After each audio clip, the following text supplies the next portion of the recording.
아버지, 저희가 오늘도 아름다우신 하나님의 존재를 신뢰합니다. 저희 삶과 저희 환경과 저희 과거에 의해서 생각하는 것이 아니라 아름다우신 하나님을 신뢰하며 하나님으로부터 생각하고자 합니다. 하나님께서 살아계시고 지금 이 순간 저에게 말씀하고 계심을 저희가 신뢰합니다. 저희가 그 이야기를 듣고자 합니다. 이 시간 그런 믿음을 가지고 나갈 때 하나님께서 한 사람 한 사람 가운데 말씀하여 주옵소서. 저 설교라는 내용을 저희가 듣고자 하는 것이 아니라 이 설교의 글 속에 담기는 하나님을 저희가 만나기를 소원합니다. 주여, 이 속에 담기는 하나님을 저희가 묵상하기를 소원합니다. 이 말씀 가운데 하나님을 다시 한번 생각하게 하시고 이 말씀 가운데 주님을 다시 한번 기대하게 하셔서 이 시간 말씀 안에서 하나님과 소통하며 교제하여 내 마음에 은혜의 영향을 받는 그 시간이 될 수 있도록 축복하여 주옵소서. 아버지, 제가 그릇을 만들려고 합니다. 주님, 제 말에 파수대를 세우시고 주님의 권능으로 세우셔서 하나님께 원하시는, 하나님께 임하실 만한 아름다운 이야기들이 이 시간 나눠질 수 있도록 이 시간을 축복하여 주옵소서. 이 시간 우리 가운데 주관하실 주님을 기대하오며 살아계신 예수님의 이름으로 기도합니다. 아멘. 함께 오늘 말씀은 사사기입니다.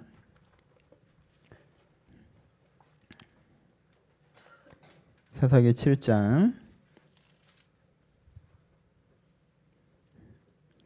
7장 몇 군데를 같이 읽겠습니다. 지난주 읽었지만 우리 7장 5절 6절 먼저 같이 읽습니다. 5절부터 6절 5절 6절 한 목소리를 같이 읽습니다. 시작. 이에 백성을 인도하여 물가에 내려가매 여호와께서 기드온에게 이르시되 누군지 개가 핥는 것 같이 혀로 물을 핥는 자들은 너를 따로 세우고 또 누구든지 무릎을 꿇고 마시는 자들도 그와 같이 하라 하시더니 손에 움켜잡고 입에 대고 핥는 자의 수는 300이요 그 외의 백성은 다 무릎을 꿇고 물을 마신지라. 아멘. 그 뒤에 봅니다. 13절에서부터 18절 말씀입니다. 한 절을 교독하겠습니다. 제가 13절을 읽을게요. 기드온이 그곳에 이른즉 교독 내가 13절 기드온이 그곳에 이른즉 어떤 사람이 그의 친구에게 꿈을 말하여 이르기를 보라, 내가 한 꿈을 꾸었는데 꿈에 보리떡 한 덩어리가 미디안 진영으로 굴러들어와 한 장막에 이르러 그것을 쳐서 무너뜨려 위쪽으로 엎으니 그 장막이 쓰러지더라. 그의 친구가 대답하여 이르되 이는 다른 것이 아니라 이스라엘 사람 요아스의 아들 기드온의 칼이라. 하나님이 미디안과 그 모든 진영을 그의 손에 넘겨주셨느니라 하더라. 기드온이 그 꿈과 해몽하는 말을 듣고 경배하며 이스라엘 진영으로 돌아와 이르되 일어나라, 여호와께서 미디안과 그 모든 진영을 너희 손에 넘겨주셨느니라 하고 300년을 세대로 나누어 각 손에 나팔과 비행 항아리를 들리고 항아리 안에는 횃불을 감추고 그들에게 이르되 너희는 나만 보고 내가 하는 대로 하되 내가 그 진영 근처에 이르러 내가 하는 대로 너희도 그리하여 나와 나를 따르는 자가 다 나팔을 불거든 너희도 모두 진영 주에서 나팔을 불며 이르기를 여호와를 위하라, 기드온을 위하라 하라 하니라. 아멘. 안녕하세요. 오늘은 기드온에 대한 이야기를 좀 이어가도록 하겠습니다. 기사에 본 얘기부터 할까요? 제주도에 모슬포항인가? 라는 항구가 있는데요. 그 앞에 그 물속에 바닷속에 암초가 하나 있나 봐요. 그래서 처음 그 항구를 찾는 분들은 피항을 하려고 들어오다가 그 암초에 걸려서 오도 가도 못하는 경우들이 많이 있다라고 합니다. 또 만조시에는 암초가 깊이 가라앉기 때문에 문제가 없어서 만조시에는 편안하게 항구로 들어왔다가 이젠 가야지라고 하고 나갈 때 만조가 아닐 때 물이 수면이 나타났을 때 다시 거기에 걸려서 오도 가도 못하는 경우들이 있다고 합니다. 그래서 계속 제주시에 얘기하기를 이 암초를 좀 치워달라, 정리를 해달라고 하는데 만조 때 다니면 되잖아 라고 해서 잘 안 정리해 주나 봐요. 그래서 이제 기사가 났던 걸 제가 읽은 적이 있습니다.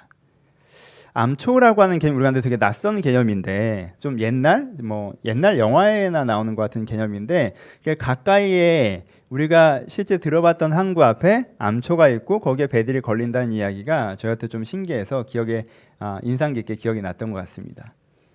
요즘 저희가 지난주 이번 주에 하고 있는 이야기가 이 암초에 대한 이야기라고 저는 생각합니다. 여러분, 기드온이 어떻게 했죠? 기드온이 바알 신상을 잘라냈어요. 그렇죠? 우리식으로 하는 건 뭐예요? 회개한 거죠. 내가 세속적인 가치로 살지 않겠습니다 라고 회개했어요. 그렇죠? 그 다음에 뭐 했죠? 기드온이 양털을 가지고 간구했죠. 하나님, 내가 주님의 주권대로 하겠습니다. 이 전쟁을 하오리까? 제가 주님께서 명하시면 그렇게 살겠습니다 라고 간구했잖아요. 그래서 응답도 받았죠. 그렇죠? 그러니까 기드온에게 이 두 가지 가장 중요한 은혜가 있었어요. 내가 세상을 따라가지 않는 결단과 그리고 하나님을 따라가겠다는 결단이 있었단 말이에요. 그렇죠? 이런 회개와 영접이 있어서 이젠 주를 위해 살겠다라고 하는데 그럼 그것만 있어서 되는 게 아니라 막상 실제 주를 위해서 살아가는데 주의할 점이 세 가지가 있어서 그 이야기들을 좀 지적해주는 이야기가 이 300명의 선출과 실행 과정이라고 저는 생각을 합니다. 그렇게 이번 설교는 좀 해석을 하고 싶습니다. 그러니까 우리가 하나님에게 은혜를 받아서 내가 잘못된 세속적인 방향으로 살아왔구나, 내가 정말 잘못된 이기적인 목적으로 살아왔구나, 그렇게 살면 안 되지, 내가 주를 따라 살아야지 라고 중심의 결단을 했는데, 그래서 기도하고 무릎 꿇을 땐 중심의 결단이 된 것 같은데 막상 주 뜻대로 살려고 하면 삶은 삶대로 돌아가는 것 같고 뭔가 적용점이 잘 안 보이고, 그래서 무릎 꿇고 기도할 땐 이런 느낌이 들지만 생활에서는 사실 하나님이 부재된 것 같은, 그래서 하나님은 날 쓰실 마음 별로 없으시나? 라는 생각이 드신다면 혹시 내가 그 다음 장면에 문제가 생기는 건 아닌지 생각해 볼 필요가 있을 것 같아요. 내가 은혜 배를 잘 만들었지만 이 배가 나아가려고 할 때 어떤 암초에 걸린 것은 아닌지 라는 생각을 해볼 필요가 있다고 생각합니다. 그래서 지난주에 뭐에 대해서 얘기했죠? 두려움이라는 암초에 대해서 얘기했죠. 그렇죠?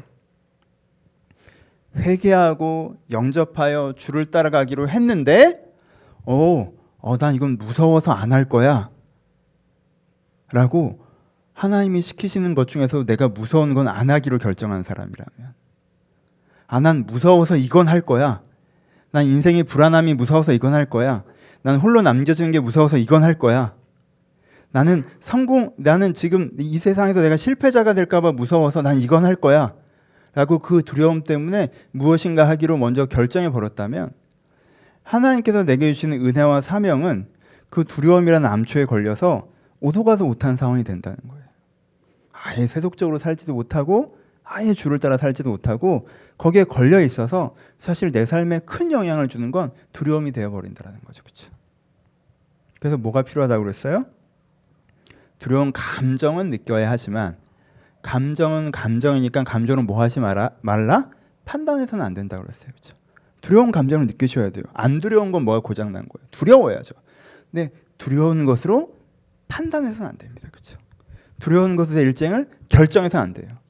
이게 두렵기 때문에 이걸 안 하겠다, 이게 두렵기 때문에 이거 먼저 해결하겠다 라고 두려움으로 내 인생의 의사결정이 돼버리면 거기에 하나님의 뜻이 개입할 수 있는 여지가 사라진다는 거예요. 그렇죠?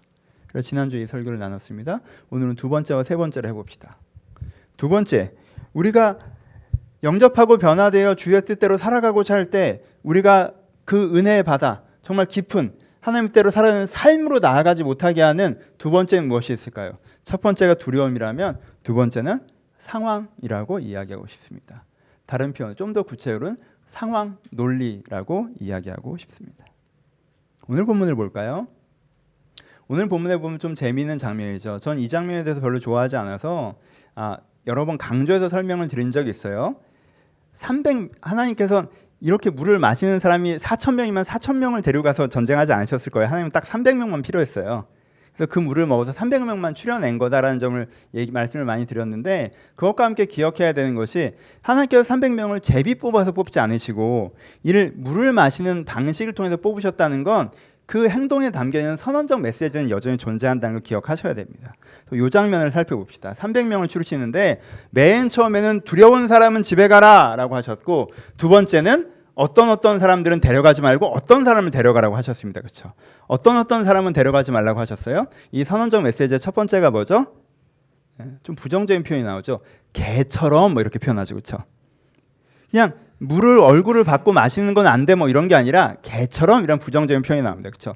개처럼 이렇게 물을 핥아먹는 자는 안 된다라고 얘기해요. 또 하나, 무릎을 꿇는 자는 안 된다라고 얘기해요. 그렇죠?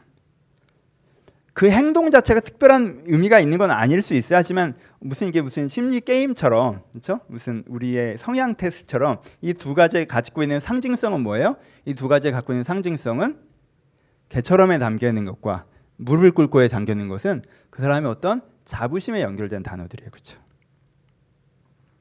개처럼 이렇게 얘기할 땐 주로 뭐 하는 거예요? 반대는 뭐예요? 사람처럼이 되는 거죠. 그렇죠? 무릎을 꿇고의 반대는 뭐예요? 무릎을 꿇지 않고가 되는 거죠. 그렇죠? 그러니까는 그 대다수의 사람들은 어떻게 했다는 거예요? 내가 필요한 물을 마시려고 하면 이 물을 마시는 게 중요하기 때문에 내가 별로 사람 같지 않은 행동을 하는 것이던가 무릎을 꿇는 것이던가가 크게 상관이 없는 사람이죠. 그렇죠? 내게 어떤 상황이 주어지면 그 상황에 나를 맞추는 사람으로 표현돼요. 그렇죠? 물론 뭐 은유적 비유가 들어가지만 설교적 큐티적 응용이긴 하지만 그렇죠? 그렇게 되죠. 또 하나는 뭐예요? 그럼 내가 무릎을 꿇지 않는다. 내가 개처럼 할지 않는다는 뭐예요? 내가 필요한 상황이 있어도 내가 저것을 취하기 위해서 내가 어떻게 해야 되는 게 있어도 거기에 뭐가 들어가요? 나는 어떤 사람이야가 들어가는 거죠. 나는 무릎을 꿇는 사람이 아니야. 나는 그렇게 개처럼 하는 사람이 아니야가 들어간다는 거예요. 상황 대비 행동이 되는 게 아니라 상황, 나, 행동 이렇게 된다는 거예요. 이 두 종류의 사람을 나누고 있습니다. 봅시다. 그럼 좀 더 디테일하게 현실적으로 얘기해서 그럼 어떤 것이 우리 가운데 암초가 된다라고 얘기해 볼 수 있어요? 상황을 고려하지 말라는 말씀은 절대 아니에요. 기독교인들이 잘못 이해해서 가끔 상황을 전혀 인지하지 않으시고 말과 행동을 하실 때가 있어요. 그 얘기를 하는 게 아니라 상황만 고려하는 게 문제라는 거죠. 그렇죠? 이걸 뭐라고 해요? 상황 논리라고 하죠. 여러분들이 뭔가 두렵다는 건 여러분들 어느 부분에서 경보기 때문에 두려워하는 감정이 여러분의 의사결정에 참조가 분명히 돼야 돼요. 여러분들 어떤 환경에 있다라는 건 그 환경도 내 삶의 일부기 때문에 그것이 내가 뭔가 결정하는데 참조가 돼야 돼요. 근데 내 환경으로 곧 결정을 해버리면 여러분의 환경이 여러분들의 주인이 되는 거죠. 그렇죠? 그 중간에 여러 단계가 필요해요. 상황은 이러네. 난 이런 사람이네. 하나님은 어떻게 생각하실까? 내 주변을 생각하면 어떻게 해야 되지? 이게 다중적으로 고려가 돼서 행동이란 걸 해야 되는데 상황이 이러네. 그러니까 이렇게 해야지 하는 사람들이 있다라는 거예요. 앞에 두려움에 대해서는 뭐였어요? 내 감정이 이러네. 그러니까 내가 이렇게 해야지 하는 사람들이 있다라는 거죠. 그럼 그 감정이 그 사람의 우상이 된다고 그랬어요. 그렇죠? 의사결정권을 가져버리니까. 근데 이 사람은 어떤 사람이에요?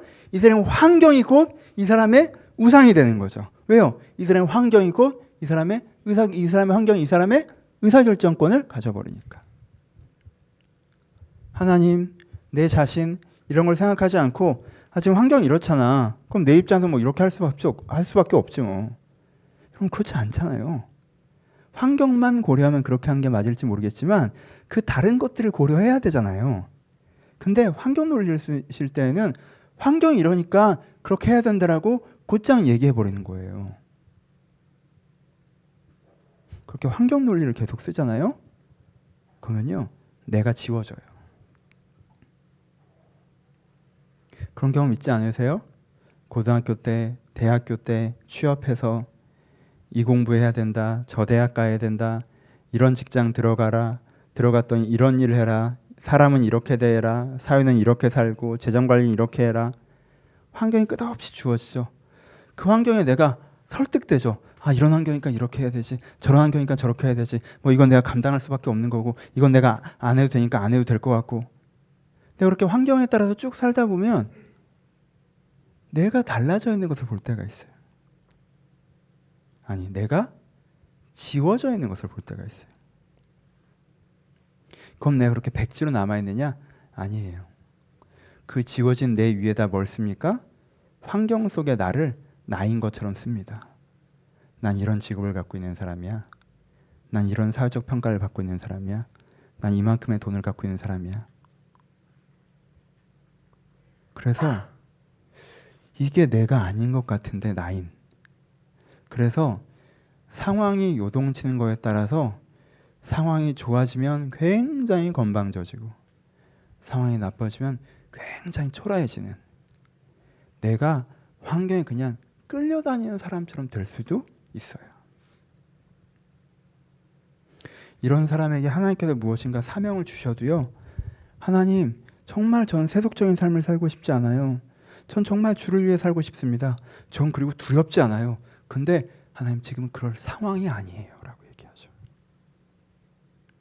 그럴 상황이 아니에요. 그러니까 그에게 주어진 주의 뜻이 구현되기가 어려워진다는 거예요. 여러분들 두려움처럼 여러분들 환경이 여러분들에게 의사결정을 권을 혹시 갖고 있지는 않습니까? 넌 왜 그걸 그렇게 하니라고 물어보면 목사님 자 이런 상황이어서요. 자 이렇게 해야 돼요 라고 얘기하지는 않으십니까? 물론 그건 너무나 중요한 것입니다. 하지만 그것만 고려되어서는 굉장히 위험할 수 있습니다. 환경 다음에 뭐가 필요해요? 자기 정의가 있어야 돼요. 환경을 넘어서서 움직이려면 뭐가 필요해요? 자기 정의. 내가 누구야? 라는 정의가 필요해요. 나는 무릎을 꿇는 사람이 아니야. 나는 개가 아니야. 나는 사람이야. 난 하나님께서 부름받은 병사야. 난 왕같은 제사장이야. 그의 소유된 백성이야. 하나님께서 내가 이렇게 한다고 하셨어. 내가 저렇게 산다고 하셨어. 라는 하나님께서 내게 주신 나는 이런 사람이라는 자기 정의가 필요해요. 자기 자신을 자기가 알고 있어야 돼요. 그래서 이런 환경이 닥쳤어요. 환경이 이렇네. 근데 나는 이런 사람이잖아. 그럼 내가 어떻게 해야 될까? 라고 1 더하기 2를 하셔서 결과를 3을 내셔야 돼요. 그렇죠? 이런 환경에 나라는 사람은 이런 사람이기 때문에 어떻게 해야 될까가 들어가서 이 결과가 나와야 된다는 거예요. 환경이 이러네. 이 환경에서 이렇게 하면 좋은 결과를 얻을 수 있지. 하지만 난 그런 사람이 아니잖아. 그러니까 난 그건 할 수가 없어. 환경이 이러네. 이러면 내가 되게 불편해지고 어려워질 수도 있네. 하지만 나는 그런 사람이잖아. 그래서 난 그건 그렇게 해. 라고 거기에 내가 더해져서 결론이 나와줘야 된다는 것입니다. 그럴 때 우리가 환경 논리에 매몰되지 않고 나로서 삶을 살아갈 수가 있습니다. 그렇지 않을 때 여러분들은 자주 먼 길을 돌아오게 되십니다. 그렇게 환경에 밀려가다가 어느 날 그래도 감사하게 이건 아닌데 라는 생각에 그 길을 다시 되돌아올 수 있다면 은혜이고, 그조차 안 된다면 우리는 너무 멀리 환경에 떠밀려가는 일들도 경험했지 않습니까? 그러지 않으려면 자기 정의가 있어야 돼요. 내가 누구다. 자기 정의는 어떻게 가질 수 있을까요? 이게 숙제겠죠. 여러분은 누구예요? 여러분 어떤 사람이에요? 여러분들의 성격이 여러분들입니까? 여러분들의 능력이? 여러분들의 경험이? 여러분들의 평가가? 여러분, 내 성향, 내 능력, 내 경험 이런 거 환경에 따라 좀 변하는 거 아시죠? 그렇죠? 그 환경에 따라 변해요. 그런 걸 가지고 자기 정의를 갖고 있었던 사람은요, 환경의 변화를 넘어서 무엇인가 하기가 어려워요. 그렇죠? 나는 굉장히 무엇이든 잘할 수 있는 사람이야. 왜 그런 생각을 갖고 있어? 이제까지 뭔가 잘 해왔거든. 그런 사람에게 4번 정도의 연속된 실패가 주어지잖아요. 그럼 그 정의는 사라져요. 난 되게 건강한 사람이야. 왜? 난 주변에서 좋은 사람들과 좋은 관계를 맺어왔거든. 그래서 난 건강해. 건강한 평가를 받아왔고, 그런 사람들에게 안 좋은 인간관계 1년 반 주어지면 그 사람 그거 깨져요. 그렇잖아요? 환경을 넘어서는 자기 정의가 될 수 없어요. 자기 정의의 가장 단단한 명제는 어디서부터 와야 돼요? 하나님으로부터 와야 돼요. 하나님께서 나는 이런 사람이라고 하셨어 라고 되는 거. 그게 있어야 돼요. 그게 있을 때 우리가 환경이라는 암초에 걸려서 멈춰서지 않을 수 있습니다. 전 그랬던 것 같아요.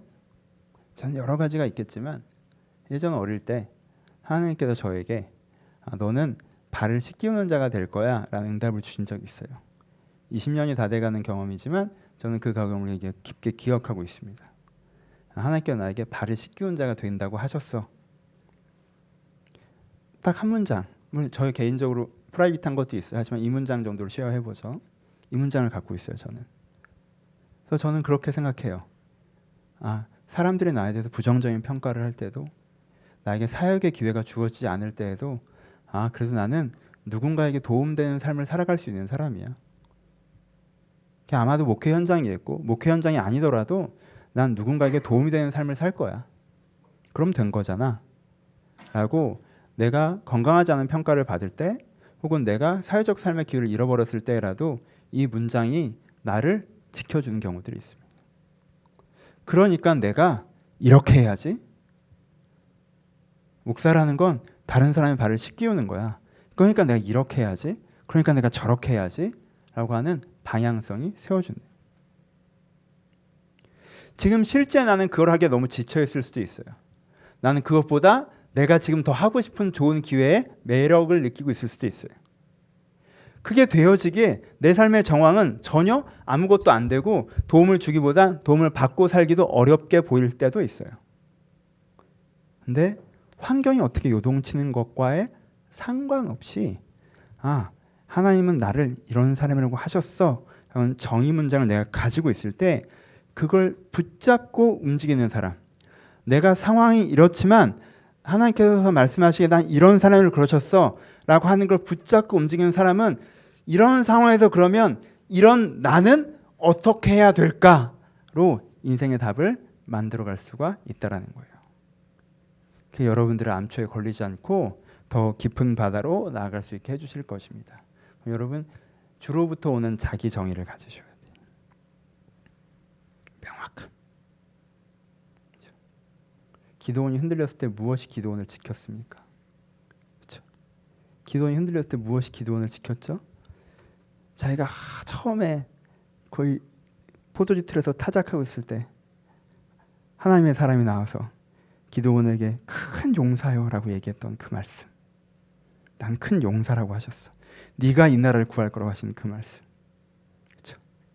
양털을 들고 갔을 때 하나님 정말 이 싸움을 싸우리까 하나님께 정말 승리하게 해주시겠습니까? 라고 했을 때 네가 승리하게 할 것이라고 하셨던 그 말씀.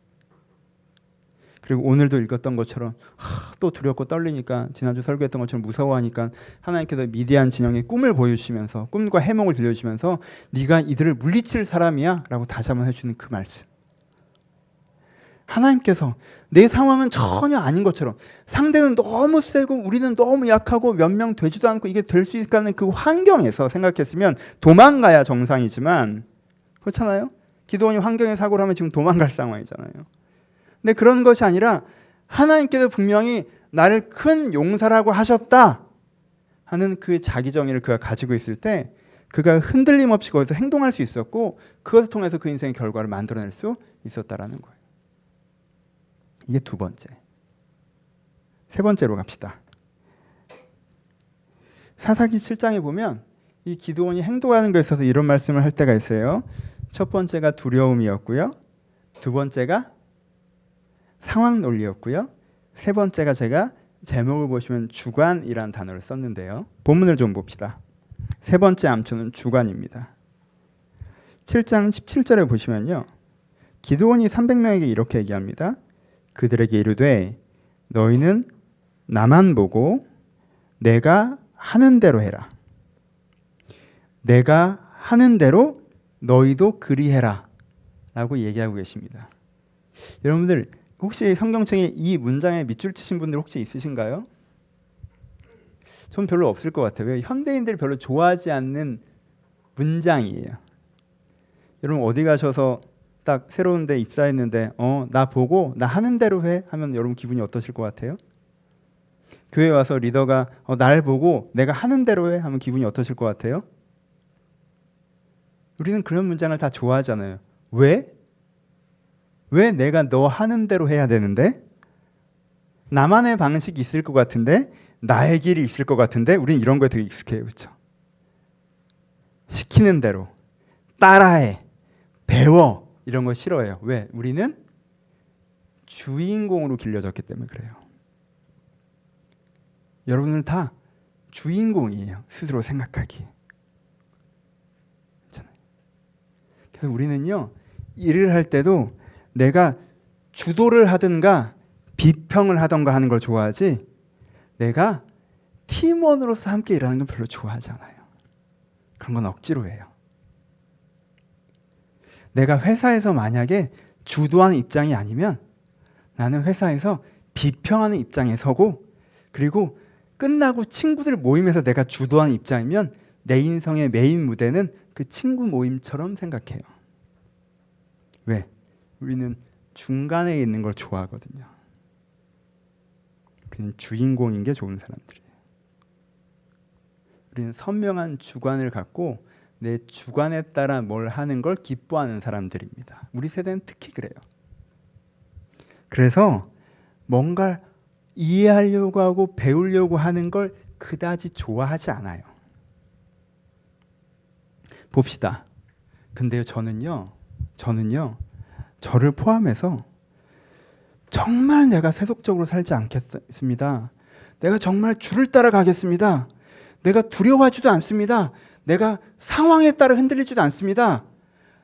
라는 정도로 준비됐는데, 근데 항상 제가 주인공이어야 됩니다. 라고 해서 하나님께서 원하시는 인생의 결과를 만들어지지 못하는 사람들을 저는 많이 만나봤습니다. 내가 세속적인 방향이 싫고 주를 위해 살 거고 두려워하지도 않고 환경에 휘둘리지도 않는데 대신 내가 주인공이어야 돼요. 주가 시키는 대로 작은 역할을 감당하며 이런 걸 좋아하지 않아요. 예를 들어볼까요? 상상력을 가져보죠. 지금 기드온과 하나님이 팀장이에요. 300명은 팀원입니다. 팀장이 팀원에게 얘기하는 거죠. 우리는 기습도 아니고 우리는 교란책을 쓸 거야. 너희들은 칼을 가져갈 필요도 없어. 항아리, 횃불, 나팔을 가져가. 그리고 내가 명령하면 동시에 그걸 불어라. 그래서 그들이 서로를 적으로 오인하면 우리가 승리하는 거고, 그들이 차분하게 대처하면 우리는 칼 한 번 휘둘러 보지 않고 죽는 거야. 이게 기드온과 하나님의 계획이잖아요. 여러분들 그 300명이라는 이 계획이 마음에 들어요? 그 300명 중에 이런 사람이 있다고 생각해 보시죠. 하나님, 전 주를 위해 죽을 각오가 됐습니다. 근데 전 나팔 들고 죽을 생각은 없습니다. 저희 300명이 칼을 차고 대낮에 정면으로 돌진하겠습니다. 그러니 성경에 나와 있는 대로 소돔과 고모라를 멸망시키든지 불비를 내리시든 지금 10가지 재앙을 내리셨던 것처럼 재앙을 내리시건 하나님께서 우리와 함께 싸우십시오. 내가 거기에 목숨을 걸겠습니다. 전 대낮에 말을 타고 칼을 들고 확 달려나가는 상상을 해봤지 나팔 들고 한밤중에 기어가는 상상을 해본 적이 없습니다. 하면 저를 그렇게 사용하소서. 그럼 이 사람의 목적이 틀려요? 아니죠. 방식에 자기 스타일이 있는 거죠. 그러고 싶은 사람들이 없었을까? 어떤 사람은 하나님 이게 더 좋은 방법인 것 같은데요. 우리가 선배 사사님의 본을 받아 왼손잡이 에훗이 몰래 숨어 들어가서 적장을 죽이고 군대를 괴멸시키지 않았습니까? 우리가 300명이니까 한 명씩 맞죠. 어차피 이 사람들 밤에 몰래 숨어 들어가기 너무 뻔한, 몰래 숨어 들어가기 방어가 안 되어 있는 진영이니까 우리가 들어가서 왕부터 군대 장관 300을 죽이면 이건 다 괴멸입니다. 우리가 장렬하게 쫙 칼 차고 들어가서 그 중에 적장을 딱, 여러분들이 300명을 꼽혔으면 세계 중에 뭘 하고 싶어요? 내가 딱 칼 등에 차고 저기 수만 명의 적군을 향해서 이렇게 말 타고 막 뛰어가고 싶어요. 아니면은 뭐 내가 칼 한 자루 몰래 숨어 들어가서 적장의 등을 딱 찔러서 내가 죽이고 싶어요. 아니면 나팔 들고 몰래 밤에 가가지고 불다가 걸리면 죽고 아니면 좋고 이거 하고 싶어요. 300명이 대단한 게 여기에요. 많은 사람들이 여기서 무너져요. 뭐 주관, 내 생각. 그래서 하나님이 내 인생에 대해서 뭔가 설명하려고 하시잖아요. 내가 너에 대해서 이렇게 해나가기를 바라고 네가 이렇게 하길 바란다라고 하잖아요. 그럼 두세 마디 들어보니까 각이 나와서 그러니까는 교란책 하자는 거야. 하나님 그거 아니에요. 내 얘기를 들어보세요. 내 얘기를 들어보세요. 하나님께서 이렇게 하시면 돼요. 내가 하나님의 목적에도 동의하고 헌신하는 거기도 하는데 제가 원하는 폼도 줘놔요. 하나님 이렇게 하세요. 그래서 하나님에 대해서 자주 이 3번이 해결되지 않은 사람들 하나님에 대해서 자주 이런 마음을 갖고 있습니다. 하나님이 이렇게 하시면 될 텐데 왜 그걸 안 하시지? 하나님이 이렇게 하시면 될 텐데 왜 그걸 안 하실까? 답답하다. 나를 사랑하시긴 하나? 살아계시긴 하나? 일하시긴 하나? 이렇게 내가 PT를 다 해드릴 수 있는데, 이렇게 하면 모두가 좋은데,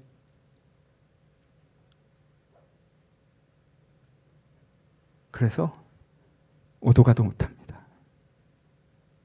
자기 주관에 빠져있기 때문에. 300명 중에 누구도 그렇게 하지 않았어요. 누구도. 하나님께서 교란체를 쓰시는구나. 어떻게 하려고 하는 것이 이렇게 되는구나. 학습해요. 이해하고. 저렇게 되는 거야. 그럼 난 뭘 해야 되지? 나는 안 걸리는 게 제일 중요해. 내게 맡겨진 가장 큰 사명은 안 걸리는 거야. 난 밤에 기어가는 거야. 그게 내 사명이야. 내가 절대 걸리면 안 되는데. 나 하나가 걸려서 나머지 290명이 죽는 일이 생기면 안 되잖아. 하나님 일이 부서지면 안 되잖아. 정말 안 걸리고 싶다. 어떻게 하면 안 걸릴 수 있을까? 어떻게 하면 빠르게 조용히 갈 수 있을까? 빨리 조용히 내가 있어야 될 그 시간에 그 자리에 서 있어야지 하고, 칼도 방패도 화살도 없이 항아리와 횃불과 나팔을 끼고, 이걸 정말 이 나팔 잘 불고 싶다. 어떻게 하면 내가 더 시끄럽게 이 항아리를 집어던질 수 있을까? 어떻게 하면 내가 더 소리를 높일 수 있을까? 그 고민을 해요. 그래서 이들이 역사를 바꾸는 거예요. 우린 이걸 충성이라고 부릅니다. 우리한테 이 단어가 너무 낯설어요. 왜? 여러분들은 민주사회에 사니까. 우리가 누구에게 충성하니? 누구에게 충성하기는 아무에게도 충성하지 않죠. 우리가 주인이잖아, 나라에. 우리가 나라의 주인. 이게 잘못됐다는 얘기가 아니에요. 우리는 그거에 너무 익숙해요. 우리가 주인이라는 거예요. 여러분, 우리가 주인입니다. 대한민국의 주인은 여러분들이에요. 하지만 여러분들의 인생의 주인은 하나님이십니다. 믿으십니까? 대한민국의 주인이 여러분들일지 모르겠지만 여러분의 인생의 주인은 하나님이세요. 하나님이 내 주인이란 말이에요. 충성이라는 단어는 두 가지를 담겨 있습니다. 하나는 뭐예요? 그가 가장 옳은 의도와 가장 좋은 방법을 가지고 있다. 그가 가장 좋은 의도와 가장 좋은 방법을 갖고 있다.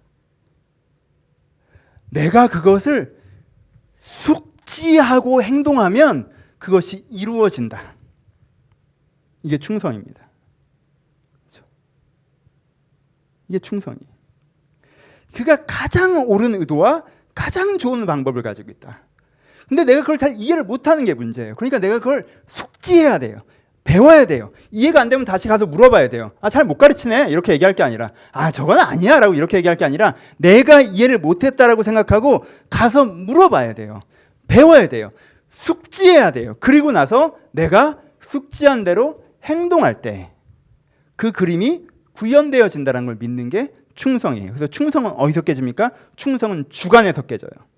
왜 저렇게 하지? 라고 자기가 주인 되는 순간, 자기가 기획팀장이 되는 순간, 자기가 하나님의 모사가 되려고, 하나님 이건 이렇게 하시는 게 더 좋아요. 참 말을 안 들어. 충성이 무너지죠. 그리고 그의 삶에 이루어져야 할 일들이 이루어지지 않게 되는 것입니다. 그럼 충성은 어디에서부터 오죠? 여전히 신뢰에서부터 옵니다. 그렇죠? 아까 얘기했죠. 그가 가장 바른 의지를 갖고 지향을 갖고 있고 그가 가장 좋은 방법을 가지고 있다라는 신뢰에서만 충성을 가져올 수 있어요. 우리가 충성하지 못한 이유는 신뢰하지 못하기 때문이에요. 하나님보다 내가 더 똑똑한 거지. 하나님 왜 그렇게 하시지? 이렇게 하면 될 텐데. 대단하다. 하나님보다 더 똑똑해. 하나님도 모르는 걸 알아. 더 좋은 방법을 개발해냈어. 그래요? 좀 다른 얘기인지도 모르겠지만 여러분 주관을 가지세요. 여러분 이게 자꾸 사람들 오해하는 게 두려워하지도 않고 상황을 염두하지 말고 주관을 갖지 말고 여러분 이거 잘못하잖아요? 그러면은 진짜 무서운 사람이 탄생해요. 그렇죠? 여기 미친 그리스도인이 탄생하기 있을 말이에요. 그렇죠? 무서운 게 없어. 근데 생각도 없이 시키는 대로 해. 상황을 전혀 고려하지 않아. 사람 잡는 애가 나오는 거예요. 그렇죠? 사람 잡는 애가 나오는 거예요. 여기에 어떤 이상한 목사가 하나만 딱 붙어서 이게 주의 뜻이야 라고 하면 걔는 사람도 죽여요. 그렇지 않겠어요? 그렇게 된다니까? 무서운 거예요. 종교가 이렇게 무서운 거야. 무서운 거 우리가 알잖아. 이거 무서운 거야, 종교가. 여러분, 이게 오해하지 마세요. 두려운 감정을 느끼셔야 돼요. 두려움으로 의사결정하지 말라는 얘기예요. 상황을 고려해야 돼요. 상황으로 의사결정하지 말라는 거예요. 그럼 여러분들 주관이 있어야죠. 근데 여러분, 주관은요, 신중하게 세우셔야 돼요. 주관이란 게 뭐예요? 내가 만들어낸 생각이면 주관이에요? 아니면 내가 진리를 찾아가는 여정이 주관이에요? 난 이렇게 생각해. 이게 주관이에요? 아니면 내가 진리를 찾아가는 여정이 주관이에요? 내 주관이라고 하는 건 내가 이만큼 진리를 깨달았다는 고백이 주관 아닙니까? 난 이렇게 할래. 난 저렇게 할래. 난 이게 맞다고 생각할래. 난 저게 맞다고 생각할래. 아, 내가 창조자예요? 아니잖아요. 주관이라고 하는 건요, 심사숙고해서 세워져야 되는 거예요. 근데 우리는 주관을 자신 있게 피켓팅하는 연습은 돼 있는데 주관을 숙고해서 만든 연습이 안 돼 있어요. 여러분, 우리의 주관이 너무 우연한 기회에 만들어진단 말이에요. 그리고 자주 바뀌고, 작은 경험, 작은 정보, 우연한 깨달음, 이런 것들로 주관을 세워버린단 말이에요. 그래서는 안 돼요. 주관은 숙고돼서 만들어져야 돼요. 그래서요, 가장 여기서 주관 있는 사람들은 누구냐 하면요, 미디안이 무서워, 나 집에 갈래, 이게 주관 있는 사람들이 아니라, 에이 하나님, 나 폼 좀 나게, 나 진짜 정문으로 뛰읍시다, 이게 주관 있는 사람이 아니라, 아, 하나님께서 지금 이 나라를 이렇게 만들어 가시고자 하시기 때문에 내가 이렇게 싸워나가야겠다라고 통찰하는 사람들이 진짜 주관 있는 사람들이에요. 그렇죠? 그러셔야 돼요. 그것이 우리를 원래 가지고 있었던 그 진리의 땅으로 인도할 수 있는 발걸음이 됩니다. 말씀 마무리합시다.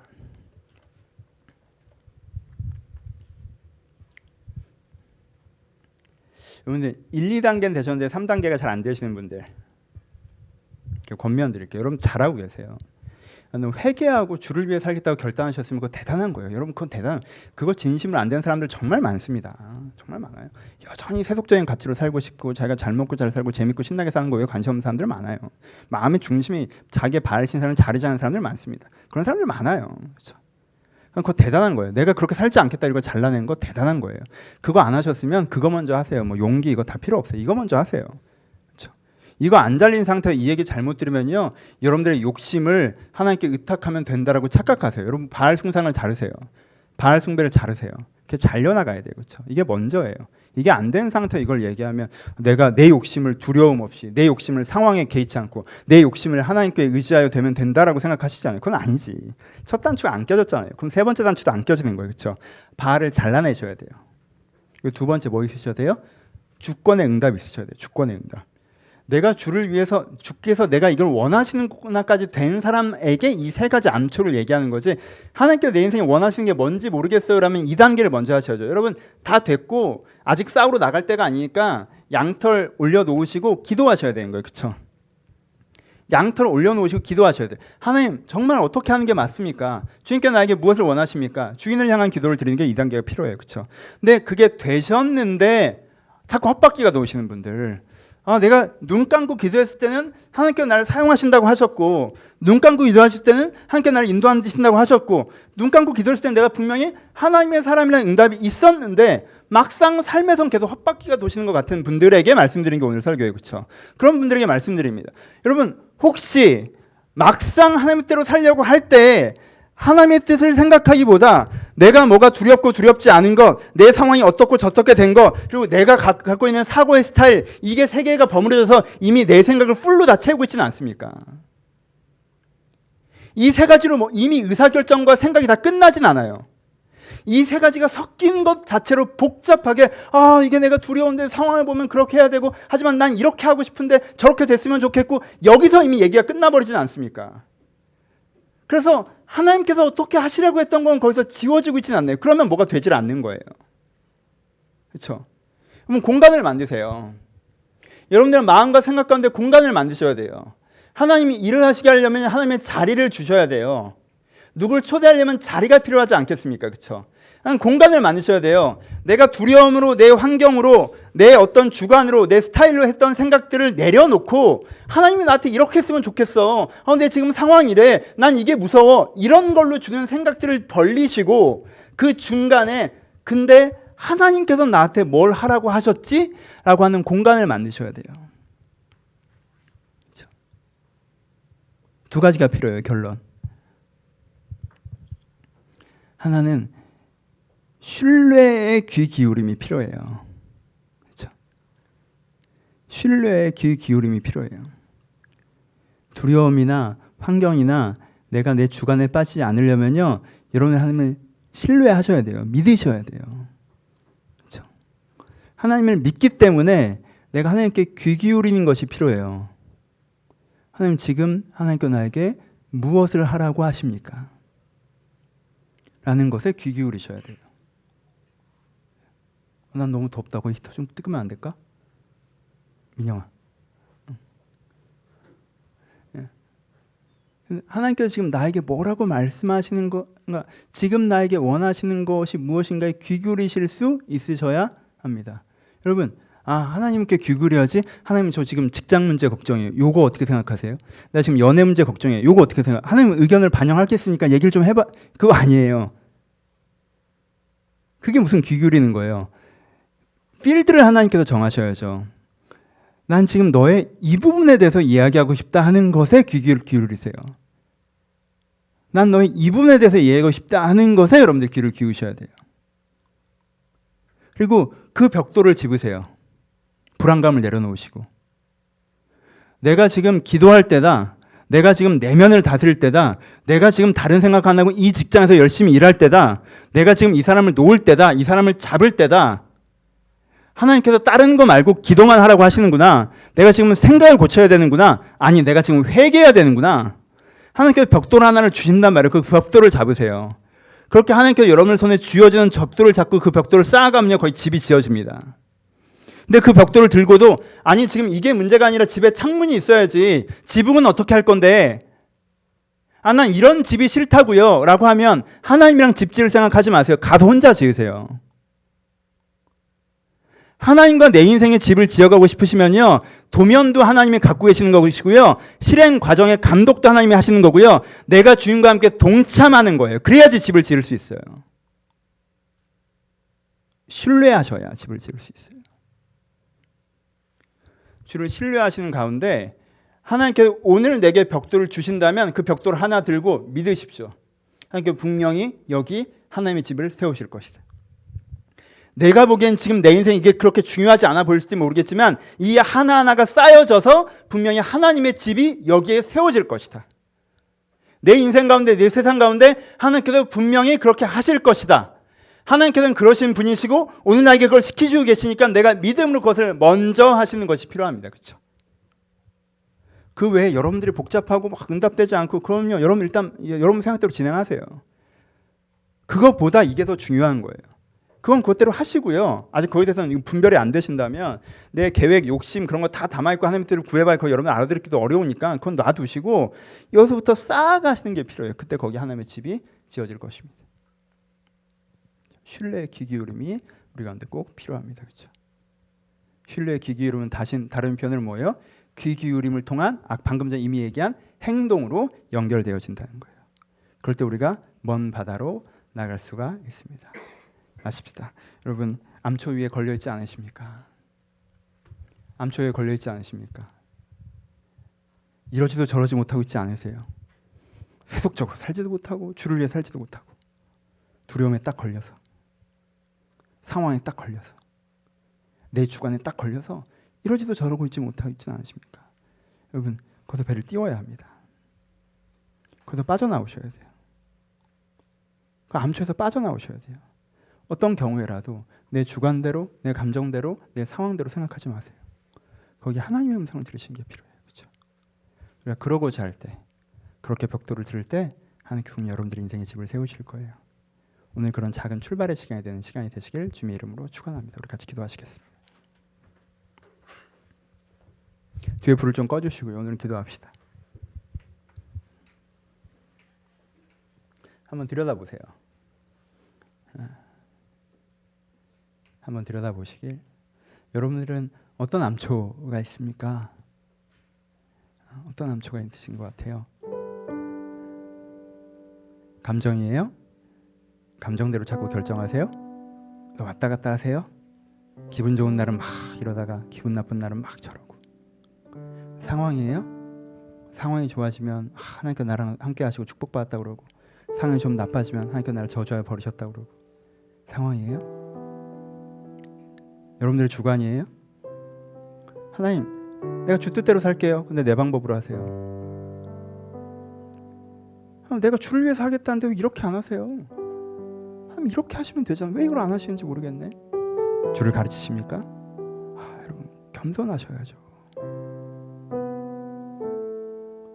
그 주관에서 여러분들 내려오지 않으면 절대 주님께 여러분 인생 일하실 수 없습니다. 누가 주인입니까 지금? 아버지, 내가 걸려있는 이 암초에서 내가 벗어나게 하여 주옵소서. 내가 내 계획에 빠져서, 내 감정에 빠져서, 내 상황에 빠져서 오도가도 못하고 있습니다. 내가 여기서 빠져나와 주님께서 내게 얘기하시는 것을 시작하며 그렇게 하나님과 함께 내 인생의 집을 지어가기를 소원합니다. 내가 오늘 난 네가 이랬으면 좋겠다 하는 그 말씀을 듣게 하시고 그것을 시작하게 하여 주옵소서. 그렇게 내 인생의 집이 하나님 앞에서 지어지게 해달라고 들음을 생각하시면서 오늘은 여러분들의 마음을 좀 들여다보시면서 또한 하나님께서 거기서부터 벗어나게 하시길 간구하시면서 한번 같이 기도하기를 소원합니다. 기도하겠습니다. 아버지, 저 여기들이 걸려있는 곳을 저희가 알게 하여 주옵소서. 아버지, 저희들이 걸려있는 곳을 저희가 알게 하여 주옵소서.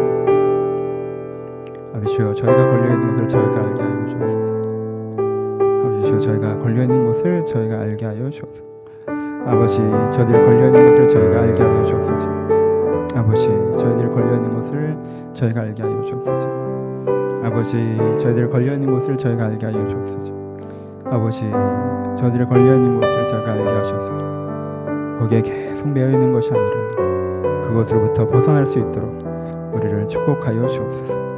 아버지, 감정에 위에 있는 자들 가운데 함께 하셔서 감정의 암초에서 걸어나와 감정의 안침에서 저희가 자유함을 얻어 내 감정대로 판단하고 내 감정대로 움직여 아버지, 조석지변하는 사람으로 살아가지 않게 하시고 하나님의 기준이 내 인생의 기준으로 다시 한번 세워지게 하여 주옵소서. 아버지, 저희 가운데 함께 하셔서 아버지, 주여, 저희 가운데 함께 하셔서 주여, 저희 가운데 함께 하셔서 저희 상황으로 뭔가 의사결정이 다 끝난 저희 가운데 함께 하셔서 상황으로만 인생을 계획하여서 상황에 떠밀려 살아가는 것이 아니라 하나님께서 분명히 내 인생 가운데 말씀하시는 내 모습을 내가 깨닫게 하시고 아버지, 그 방향으로 제가 걸어갈 수 있도록 상황에 나를 더할 수 있도록 상황에 나를 더할 수 있도록 우리를 축복하시고 인도하여 주옵소서. 아버지, 은혜를 허락하시기를 소원합니다. 아버지, 내 주관에 매여있는 자들이 있습니까? 내 계획에 매여있는 자들이 있습니까? 아버지, 내 인생의 계획이라는 우상에 매여있는 자들이 있습니까? 내가 이렇게 하고 이렇게 하고 이렇게 하면 하나님께도 영광이 되고 나도 기쁨이 될 텐데 왜 그렇게 하지 않으시냐라고 얘기하고 있지 않습니까? 아버지, 내가 내 계획을 내려놓게 하여 주옵소서. 아버지께서 매복을 하라고 하면 매복을 하겠고 아버지께서 두려움 없이 달려가라고 하면 달려가겠고 가만히 기다려가면 기다리겠습니다. 주여, 하나님의 큰 그림 속에 내 역할이 있는 것을 알아 내가 내려놓고자 하오니 아버지, 내가 내 마음을 내려놓고 주님 앞에 설 수 있도록 저를 축복하여 주옵소서. 내가 내 영혼을 내려놓고 주님 앞에 설 수 있도록 저를 축복하여 주옵소서. 주여, 내가 내 영혼과 마음을 내려놓고 주님 앞에 설 수 있도록 우리를 축복하여 주옵소서. 주님, 아버지들 가운데 오늘의 은혜가 있기를 소원합니다. 주님, 아버지, 오늘의 은혜가 있기를 소원합니다. 아버지, 오늘의 은혜가 있기를 소원합니다. 아버지, 오늘의 은혜가 있기를 소원합니다. 아버지, 오늘의 은혜가 있기를 소원합니다. 지금 우리가 무엇을 해야 합니까? 지금 내가 무엇을 해야 합니까? 무엇을 해야 합니까? 아버지, 내가 무엇을 해야 되는지 깨달게 하여 주옵소서. 그것을 시작하게 하여 주옵소서. 한꺼번에 모든 것이 해결될 수는 없으나 우리가 그 시작을 할 수 있습니다. 주님, 이들 가운데 하나의 벽돌을 들어주시고 이들 가운데 하나의 벽돌을 들고 서게 하시고 오늘 무엇을 해야 되는지 저들이 깨달아요. 그것들을 시작하는 자들이 될 수 있도록 주여 저를 붙잡아 주옵소서. 하나님, 그것들을 시작할 수 있도록 붙잡아 주옵소서. 그 시작하는 것에 기쁨과 자부심을 느끼게 하시고 그 기쁨 가운데 헌신될 수 있도록 저희들을 축복하셔서 아버지, 주의 은혜로 저희가 한 걸음 한 걸음 걸어갈 수 있도록 진짜 축복하여 주옵소서. 아버지, 은혜를 허락하여 주옵소서. 아버지, 은혜를 허락하여 주옵소서. 주님, 은혜를 허락하여 주옵소서. 아버지, 한 번만 더 기도할 텐데 여러분, 벽돌 하나 갖고 계시는지 꼭 여러분들 스스로에게 물으셨으면 좋겠습니다. 여러분, 저는 그 벽돌 하나를 가지고 있어요. 지금 제가 뭘 해야 될지는 알아요. 그걸 제대로 안 하는 게 짜증날 때도 많아요. 그것도 제대로 안 하는 게 죄송할 때도 많아요. 근데 지금 제가 뭘 해야 되는지는 알아요. 근데 그 벽돌 하나를 갖고 있잖아요. 그럼 집이 세워질 거라는 확신을 가질 수 있습니다. 굉장히 많은 게 해결돼요.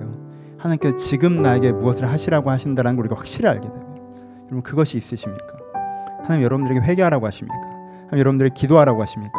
하나님 여러분들이 무엇을 멈추라고 하십니까? 하나님께 여러분들이 무엇을 시작하라고 하십니까? 그 벽돌 하나를 잡으십시오.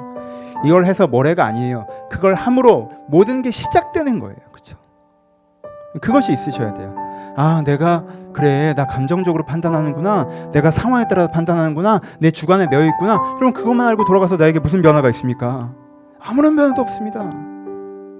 한 번만 더 기도하실 때, 아버지, 그럼 내가 지금 무엇을 해야 될지 알게 하여 주옵소서. 지금 내가 무엇에 집중해야 되는지 알게 하여 주옵소서. 그리고 내가 그것을 시작하게 하여 달라고 우리 한 가지 제물을 한 번만 더 같이 기도하기를 소원합니다. 기도하겠습니다. 하나님, 이들 가운데 이것을 가르쳐 주시기를 소원합니다. 이들 가운데 이것을 깨닫게 하시기를 기대합니다.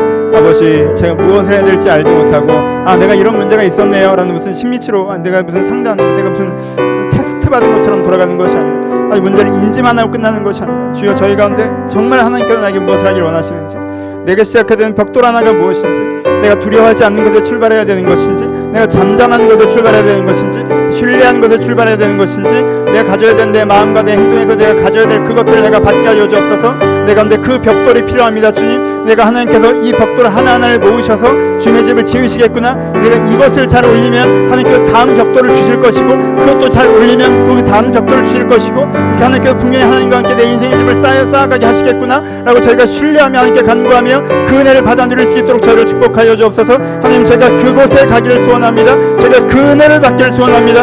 아버지, 우리를 찾아오셔서 하나님의 그 선량한 신앙에 저희가 세워지고 들어갈 수 있도록 아버지여, 저희를 축복하시고 축복하여 주옵소서. 아버지, 우리 가운데 은혜를 허락하시고 아버지, 능력으로 저희가 다시 한번 세워질 수 있도록 아버지, 저희 가운데 함께 하시고 축복하여 주옵소서.